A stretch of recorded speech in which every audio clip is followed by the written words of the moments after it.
Hi hello everyone, எல்லாருக்கும் வணக்கம். Welcome to the பாக்கியம் சேனல். இன்றைக்கி நான் ரிலேஷன்ஷிப் பற்றி பேச போகிறேன். நமக்கு இம்பார்ட்டன்ட் யார் ரிலேஷன்ஸ்லனா நம்மளோட பார்ட்னர், நம்ம பசங்க, அதுக்கப்புறம் நம்மளோட அம்மா அப்பா, father in-law, mother in law, and own brother and sisters வச்சுக்கலாம். ஸோ இதை தாண்டி வர்ற ரிலேஷன்ஸ் யாராக இருந்தாலும் அவங்கள சில பேர் நம்மக்கிட்ட எப்படின்னா ரொம்ப க்ளோஸாக இருப்பாங்க, லவ் அண்ட் கேர் காமிப்பாங்க. ஸோ நீங்களும் அவங்கக்கிட்ட ட்ரூவாக அப்படி தான் இருக்கணும். ஆனால் சில பேர்கிட்ட நீங்கள் ஒரு இமேஜின் வச்சுருப்பீங்க. இப்போ பிரதருக்கு வர ஒய்ஃபோ இல்லை யாராக இருந்தாலும் சரி, நீங்கள் என்னென்னா நம்ம இவங்க கூட க்ளோஸாக பழகணும், இவங்க நம்மக்கிட்டேயும் க்ளோஸாக இருக்கணும், ட்ரூவாக இருக்கணும், அந்த மாதிரிலாம் உங்களுக்கு தோணும். பட் அவங்களோட லைஃப்பில் நீங்கள் ஒரு பார்ட்டாகவே இருக்க மாட்டீங்க. உங்களை இக்னோர் பண்ணுவாங்க. ஸோ அப்படி இருக்குன்னா நீங்கள் என்ன பண்ணுவீங்க? கண்டிப்பாக அவங்க ஏன் அப்படி பண்ணலை, இப்படி பண்ணலை, பேசலை, அது செய்யலை, இது செய்யலை. ஸோ அந்த மாதிரி உங்களுக்கு ஹர்ட் ஆகிட்டே இருக்கும். ஸோ இதுக்கு என்ன பண்ணலாம்? இந்த மாதிரி ஹர்ட் ஆகாமல் இருக்கணும்னா என்ன பண்ணலான்னா, ஒரே ஒரு வழி தான். அவங்க லைஃப்பில் எப்படி நீங்கள் ஒரு பார்ட்டாக இல்லாமல் இருக்கீங்களோ அது மாதிரி நீங்கள் நினச்சிக்கணும். நம்ம லைஃப்லேயும் அவங்க ஒரு பார்ட் கிடையாதுன்னு நீங்கள் நினச்சி தான் ஆகணும். வேறு வழியே கிடையாது. அப்படின்னா மட்டும்தான் நீங்கள் ஹர்ட் ஆகிறத தடுக்க முடியும். அதே மாதிரி அவங்கக்கிட்ட எக்ஸ்பெக்டேஷன் ஒன்று வச்சுருப்பீங்க இல்லையா, அதை குறைச்சிக்கக்கூடாது, 0% ஆக்கிடணும். இது ரெண்டும் தான் வழி. இது ரெண்டையும் பண்ணிங்கன்னா உங்கள் லைஃப் ஹாப்பியாக இருக்கும். ஆனால் அவங்கள பார்க்க வேண்டியது இருக்கும். அப்படின்னா நீங்கள் கண்டிப்பாக அவங்கள பார்க்க வேண்டியது இருக்கும்.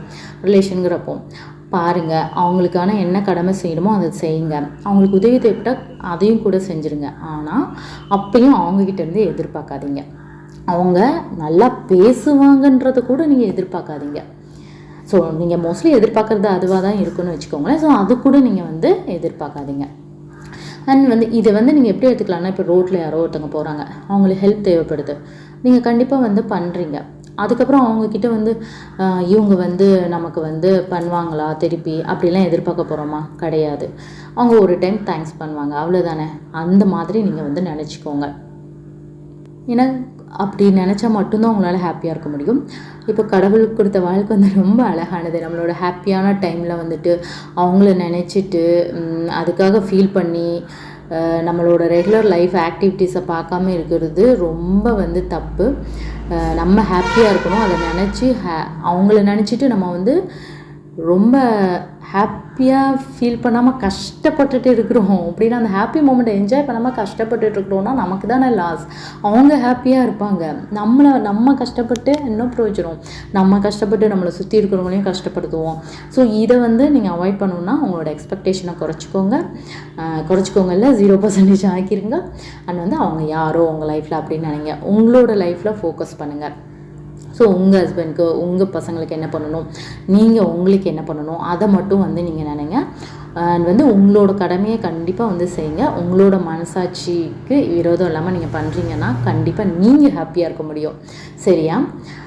அண்ட் அதுக்கப்புறம் சில டைமில் யாராச்சும் ஒருத்தர் என்னென்னா நம்மளை ஹர்ட் பண்ணுற மாதிரி எங்கேயாவது பேசிடுவாங்க. ஸோ அப்படி இருக்கும்போது ஃபீல் பண்ணுறது கண்டிப்பாக ஃபீல் ஆகும் யாருக்குனாலும். ஸோ அதை 1 day 2 days ஃபீல் பண்ணலாம். அதுக்கும் மேலே அதை ஃபீல் பண்ணிக்கிட்டே இருக்கிறதுனால என்னென்னா நமக்கு தான் லாஸ் ஆகும்.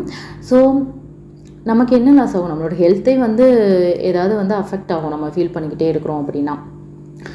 அதனால் அவங்களுக்கும் சரி அவங்க தெரியாமல் பேசுகிறாங்க அப்படின்றத எடுத்துகிட்டு உங்கள் மனசாட்சிக்கு தெரியும், கடவுளுக்கு தெரியும் அப்படின்றத விட்டுட்டு நீங்கள் நெக்ஸ்ட்டு லைஃப்பில் என்னவோ அதை தான் பார்க்க ஆரம்பிக்கணும். ஃபீல் பண்ணிட்டு இருந்தீங்கன்னா அப்புறம் நீங்கள் அதே தான் அட்ராக்ட் பண்ணுவீங்க. பாசிட்டிவாக நினைங்க. உங்களுக்கு பிடிச்ச சாங்ஸை கேளுங்க, உங்களுக்கு பிடிச்ச விஷயங்களை பண்ணுங்கள். கண்டிப்பாக அது மாறிடும். இப்போ யாரோ ஒருத்தங்க ஏதோ ஒன்று குறை சொல்லிட்டாங்க அப்படின்னா அவங்களுக்கு நம்ம லைஃப்பில் என்ன நடக்குதுன்றது தெரியாது. ஈவன் சில பேர் தெரிஞ்சாலும் சும்மா குறை சொல்கிறதுன்னு சொல்லுவாங்க. அப்போ சும்மா குறை சொல்கிறவங்க கிட்ட நம்ம எதிர்பார்த்து என்ன பண்ணுறது? அவங்க அப்படி தான் தெரிஞ்சு வச்சுன்னா நம்ம அந்த மாதிரி இருந்துக்க வேண்டியது தான். பாம்புனா பாம்போட கேரக்டர் அதுதான். ஸோ அதுக்காக நம்ம அதை மாற்றணும் அப்படின்னு ட்ரை பண்ணிவிட்டு நம்ம டைமை வேஸ்ட் பண்ணக்கூடாது. Be happy always. நெக்ஸ்ட் வீடியோவில் மீட் பண்ணலாம். Bye by.